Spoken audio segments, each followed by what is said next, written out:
বিবি মরিয়ম নাছেরা নামক একটি শহরের অধিবাসিনী ছিলেন। নাছেরা শহরটি বাইতুল মুকাদ্দাসের অদূরেই অবস্থিত ছিল।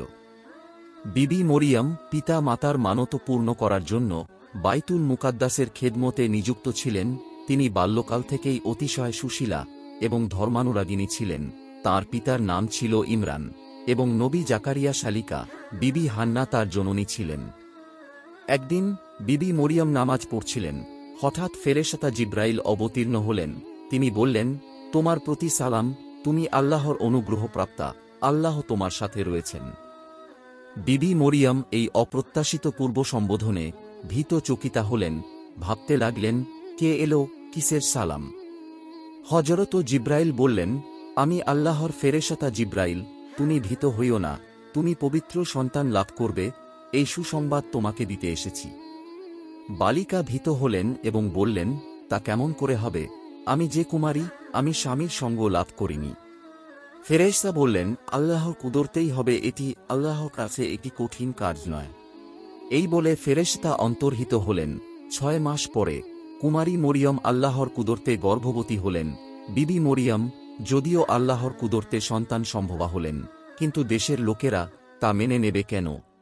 কুমারী নারীর এইভাবে গর্ভবতী হওয়ার ফলে সবাই তাকে বাইতুল মুকাদ্দাস থেকে বের করে দিলেন, এমনকি তাকে সোগ্রামও ছেড়ে যেতে হল। সঙ্গী সহায়হীন অবস্থায় গর্ভবতী মরিয়ম একটি নির্জন প্রান্তরে সন্তান প্রসব করলেন।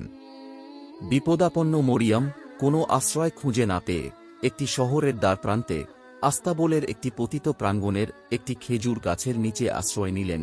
হায়, যিনি পৃথিবীর মহাসম্মানিত নবী, তিনি সেই নগণ্য স্থানে ভূমিষ্ঠ হলেন যে মহানবীর ধর্মানুসরণ আজ পৃথিবীময় বিস্তৃত। দরিদ্রতম পিতা মাতার সন্তানও এই সময় একটু শয্যালাভ করে থাকে, একটু শান্তির উপকরণ পায়, কিন্তু মরিয়মের সন্তান শোয়ানোর জন্য আস্তাবলের ঘরটুকু ছাড়া আর কিছুই ভাগ্যে হল না। 8 দিন বয়সে সন্তানের ত্বক ছেদন করা হল, তাঁর নামকরণ করা হল ঈসা। ইনি মছিহ নামে প্রসিদ্ধ হয়েছেন। প্রথম সন্তান জন্মগ্রহণ করলে এক জোড়া ঘুঘু জাতীয় পাখি উৎসর্গ করার নিয়ম হযরত মূসা আলাইহিস সালামের শরীয়তের বিধান ছিল।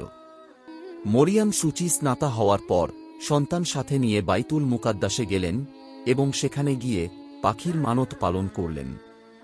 এই সময় একদল অগ্নিপূজক শিশু ঈসাকে খুঁজে ফিরছিল।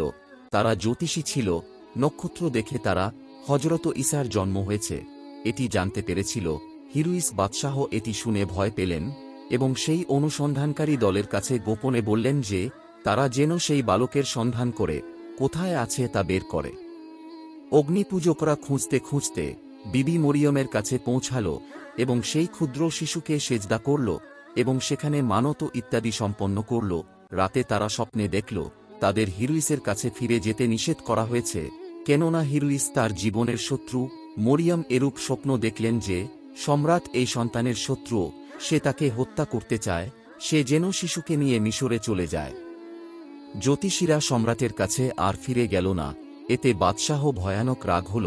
সে হুকুম করল যে বাইতুল্লাহর এবং এর আশেপাশের সকল বস্তির সন্তানদের যেন হত্যা করে ফেলা হয়।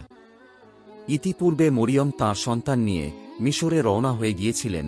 হিরুইস যত দিন জীবিত ছিল ততদিন সন্তান নিয়ে তিনি মিশরেই অবস্থান করলেন।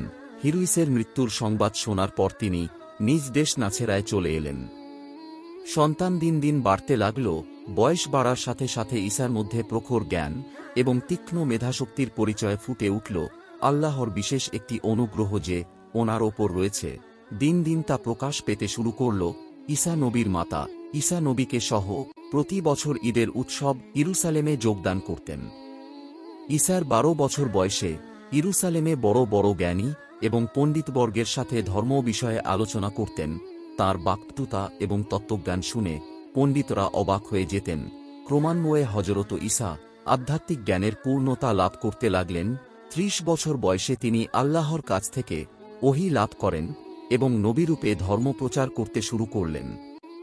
হযরত ইয়াহইয়া বিবি মরিয়মের খালাতো ভাই হতেন।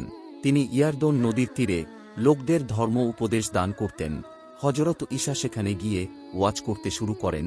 ওহী আসা শুরু করার পর থেকে ইনজিল কিতাব অবতীর্ণ হতে থাকে। তিনি তাঁর নবুয়তের প্রমাণস্বরূপ বহু অলৌকিক কার্যাবলী দেখাতে শুরু করেন, মাটি দিয়ে পাখি তৈরি করে উড়িয়ে দেওয়া, অন্ধকে দৃষ্টিদান, বোবাকে বাকশক্তি দান, কুষ্ঠকে আরোগ্য করা, পানির উপরে হাঁটা ইত্যাদি ওনার মোজেজা ছিল। হযরত ঈসা যখন নবী হন, সেকালে ইয়াহুদী ধর্মগুরুরা অতিশয় শিথিল হয়ে পড়েছিলেন। তাদের মধ্যে প্রকৃত ধর্মানুভূতির পরিবর্তে ভণ্ডামি প্রবেশ করেছিল। তাদের মধ্যে কেবল ধর্মের বাহ্যিক আবরণ ছিল। ঈসা নবী এর ঘোর বিরোধী ছিলেন। তিনি তাঁর ওয়াজ বক্তৃতায় ইয়াহুদী ধর্মগুরুদের কঠোর সমালোচনা করতেন। এতে সেই সকল বাহ্যাবরণ বিশিষ্ট ইয়াহুদী ধর্মপ্রচারকরা ঈসা নবীর ঘোর শত্রুতে পরিণত হন।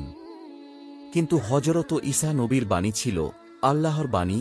তা এমনই হৃদয়গ্রাহী হতো যে শুনত তার হৃদয়েই তাতে আকৃষ্ট হতো। বিদ্বেষপরায়ণ ইয়াহুদী পুরোহিতরা কোনো কথাই হযরত ঈসাকে ধরতে পারতেন না। তারা ঈসা নবীকে নানা ছুতানাতায় দোষী সাব্যস্ত করার চেষ্টায় লিপ্ত হলেন। হযরত ঈসা নবী আল্লাহর অত্যধিক প্রেমে অভিভূত হয়ে আল্লাহকে পিতা বলেছিলেন। এরূপ আরও দুই একটি দৃষ্টান্তমূলক বাক্য নিয়ে হিংসাপরায়ণ ইয়াহুদী আলেমগণরা নানা কথা সৃষ্টি করলেন এবং এইভাবে তারা ঈসা নবীকে ধর্মদ্রোহী কাফের বলে ফতোয়া দিলেন। তাদের শরীয়তে মৃত্যুই সেই সকল অপরাধের একমাত্র সাজা।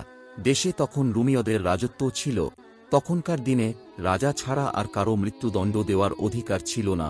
সুতরাং তারা সম্রাটের কানে ঈসা নবীর বিরুদ্ধে কুৎসা রটনা করতে শুরু করল। হযরত ঈসা নবী তার বক্তৃতার অধিকাংশ সময় আসমানি বাদশাহের কথা উল্লেখ করতেন। এতে শত্রুদের একটি সুযোগ জুটে গেল। তারা আসমানি বাদশাহীর ব্যাখ্যা একটু ঘুরিয়ে ফিরিয়ে ঈসা নবীর প্রতি রাজদ্রোহীর অভিযোগ সৃষ্টি করল এবং গোপনভাবে তাকে ধরিয়ে দেওয়ার চেষ্টা করতে লাগল। অদৃষ্টের এমনি বিড়ম্বনা যে হাওয়ারি দল ঈসা নবীর সঙ্গী এবং বিশ্বস্ত বন্ধুরূপে বিরাজ করতেন, তারাই এখন গুপ্তচর হলেন। সেই হাওয়ারিদের মধ্যে একজনের নাম ছিল ইয়াহুদ। শত্রুদের কাছ থেকে তিনি টাকার ঘুষ গ্রহণ করে ঈসা নবীকে রুমীয় সৈন্যদের হাতে ধরিয়ে দিলেন। হাওয়ারিদের মধ্যে পিতর ছিল একজন ঘনিষ্ঠ এবং প্রধান সঙ্গী।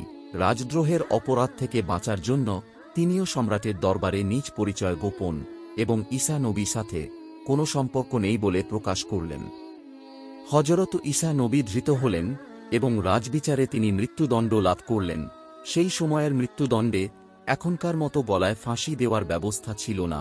ছলিবের সাহায্যে তাকে মৃত্যুদণ্ড দেওয়া হতো। ছলিবের আকৃতি হল একটি লম্বা কাঠের উপরের অংশে আর একখানি কাঠ আড়াআড়িভাবে জুড়ে দেওয়া হতো। তাতে অপরাধীকে এমনিভাবে ঝুলিয়ে দেওয়া হতো যে অপরাধীর পৃষ্ঠদেশ কাষ্ঠদ্বয়ের সংযুক্তি স্থলের ওপর রক্ষিত হতো। আড়া কাঠের উভয় দিকে দুই হাত বিস্তারিত করে দিয়ে তাতে পেরেক মেরে দেওয়া হতো। কারো হাঁটুতেও পেরেক ফুঁড়ে কাঠ সংলগ্ন করে দেওয়া হতো। এই অবস্থায় ঝুলে থেকে ক্ষুধা, তৃষ্ণা ও যন্ত্রণায় ছট করে মরে যেত। হযরত ঈসা আলাইহি সালামকে ছলিবে বিদ্ধ করে রাখা হল। পরদিন ঈসা নবীকে দুপুরের দিকে ক্রুশে বিদ্ধ করা হয়েছিল। পায়ে কাঁটা বিদ্ধ করা হচ্ছিল না, তবুও তিনি সেই যাতনায় মুশুড়িয়ে পড়লেন এবং চেতনা হারালেন। তিনি শরীরের দিক দিয়েও কৃশকায় ছিলেন। ঈদের দিনের কারণে যখন সন্ধ্যার দিকে তাকে ক্রুশ থেকে খসানো হল, তখন তাকে মৃত বলেই ধারণা করা হল। তাকে গোরস্থানে পাঠিয়ে দেওয়া হল এবং দাফন করা হল। কোনো সহৃদয় ব্যক্তি তাকে কবর থেকে উঠিয়ে এনেছিলেন। পরে তিনি চেতনা লাভ করলেন। অতঃপর তিনি নিরুদ্দেশ হন। তিনি কোথায় কিভাবে আত্মগোপন করেন তার সঠিক তত্ত্ব জানা যায়নি। কোরআন শরীফে তার সম্পর্কে বর্ণিত রয়েছে যে তাকে হত্যা করা হয়নি, তিনি ক্রুশে প্রাণ দান করেননি, বরং মৃত্যুর মতোই ধারণা করা হয়েছিল। পরে আল্লাহ তাকে পৃথিবী থেকে তুলে নিলেন।